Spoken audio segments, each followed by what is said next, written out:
तो उसी पर ये है प्राउड पेरेंट्स, यानी गौरवशाली अभिभावक। हर शादीशुदा जोड़े का एक ही होता है अरमान, वंश बढ़ाने के लिए जन्मे नन्हा मेहमान।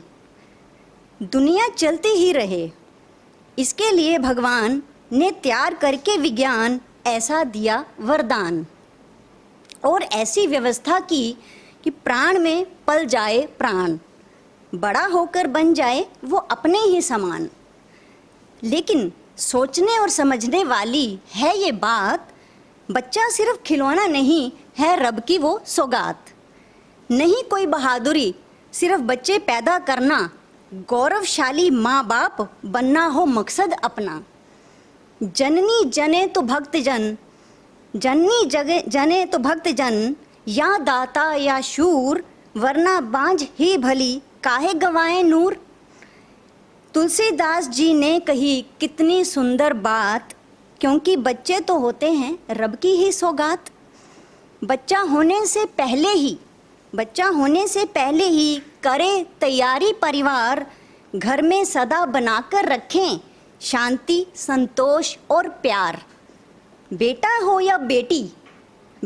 या बेटी करें उसे स्वीकार, निभाना जिम्मेदारी देकर अच्छे संस्कार। पैसा ज़मीन पढ़ाई पर उसका अधिकार, उससे भी बढ़कर ज़रूरी दें सदाचार। माँ बाप अध्यापक की करनी सिखाओ सेवा, हाथ फैलाना ना सीखे, सीखे बनना देवा। देवता और देवी कौन होते हैं आखिर? वो जो हमेशा देने के बारे में सोचते हैं। हाथ फैलाना ना सीखे, सीखे बनना देवा। दूसरे का हक ना मारे, अपना प्यार से बांटे, वो फूलों सी महक बिखेरे, पास हो चाहे कांटे। मोह ना रखो बच्चों में, देना बेशर्त प्यार। माँ बाप होना गर्व लगे, करो ऐसे बच्चे तैयार। जिस पे गर्व महसूस कर सको, हों ऐसे बच्चे तैयार। तो एज पेरेंट्स, जब हम पेरेंट्स बनने वाले हैं या पेरेंट्स बन चुके हैं, हमें उनकी परवरिश पे ध्यान देना है कि जिस पे हम गर्व महसूस कर सकें, हाँ ये मेरा बच्चा है, बेटा है, बेटी है। और हम ऐसे बच्चे बने कि हमारे माँ बाप को हमारे ऊपर गर्व हो कि हाँ ये हमारा बच्चा है। तो इस तरह से बनना है। मेरी अगली कविता है खुद में खुदा। आजकल स्ट्राइक बहुत होती है, किसी भी नाम पे हो जाती है। कोई प्रोफेशन के नाम पे, आज डॉक्टर चले गए हैं स्ट्राइक पे, आज किसान चले गए हैं स्ट्राइक पे। कम्युनिटी के आधार पे हो जाता है, आज जाट चले गए, आज कोई और चला गया। रिलीजन के आधार पे, किसी भी चीज़ पे स्ट्राइक करना एक आम चीज़ बन गई है। इवन घरों में भी ले लो, बच्चे ही भूख हड़ताल करके बैठ जाते हैं, मुझे ये चीज़ नहीं मिली है तो मैं हड़ताल कर रहा हूँ, समथिंग लाइक दैट। तो इस चीज़ से पहले हमेशा ये सोचिए, अपनी एक बॉडी समझो कि एक पूरा परमात्मा है और उसका एक एक सेल हम सारे हैं। भगवान का एक एक सेल हमारा, समझ लो बॉडी का एक एक सेल है। अगर हमारा ही, मान लो आज हार्ट बोल देगा भाई मैं तो स्ट्राइक पे जा रहा हूँ, तो बाकी बॉडी का क्या होगा? दिमाग बोल दे भाई मैं सबसे इंपॉर्टेंट हूँ, आपने मुझे इंपॉर्टेंस नहीं दी, मैं स्ट्राइक पे जा रहा हूँ, तो बाकी बॉडी का क्या होगा? ये सोचो। तो इसी तरह सभी को ये सोचना बहुत ज़रूरी है। तो है ये खुद में खुदा।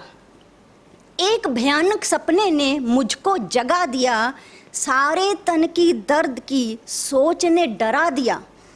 सपने में देखा तन का हर अंग आपस में लड़ बैठा है, कभी अकेले तो कभी गुट में तू मैं कर बैठा है।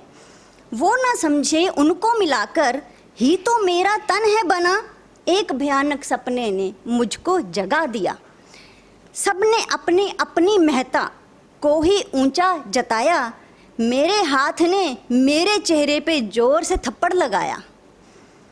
मेरे हाथ ने मेरे चेहरे पर जोर से थप्पड़ लगाया, कोई अंग दूजे को मारे, दर्द तो आखिर मुझको हुआ, एक भयानक सपने ने मुझको जगा दिया।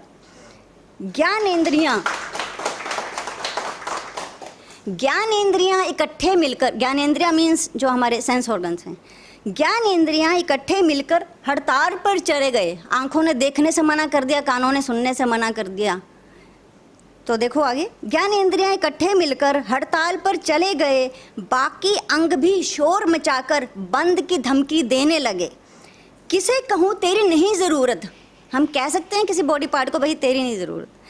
किसे कहूँ तेरी नहीं ज़रूरत, किसको कहूँ तू ही अपना, एक भयानक सपने ने मुझको जगा दिया। आईने में पड़ी जो नज़र, आईने में पड़ी जो नज़र, खुद में खुदा को देखा।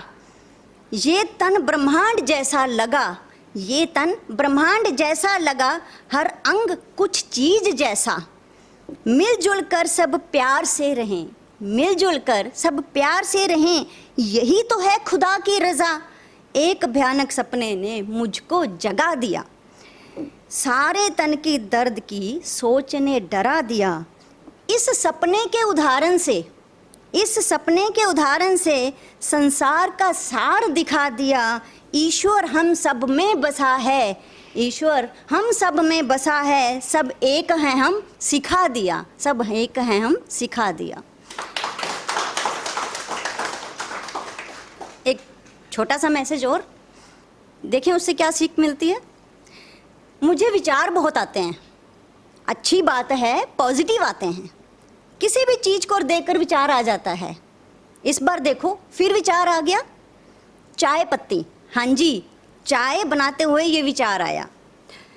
हम चाय पत्ती को छान कर उसका रस रख लेते हैं, हम चाय पत्ती को छान कर उसका रस रख लेते हैं और पत्ती को के दानों को बिना सोचे फेंक देते हैं, और पत्ती के दानों को बिना सोचे फेंक देते हैं।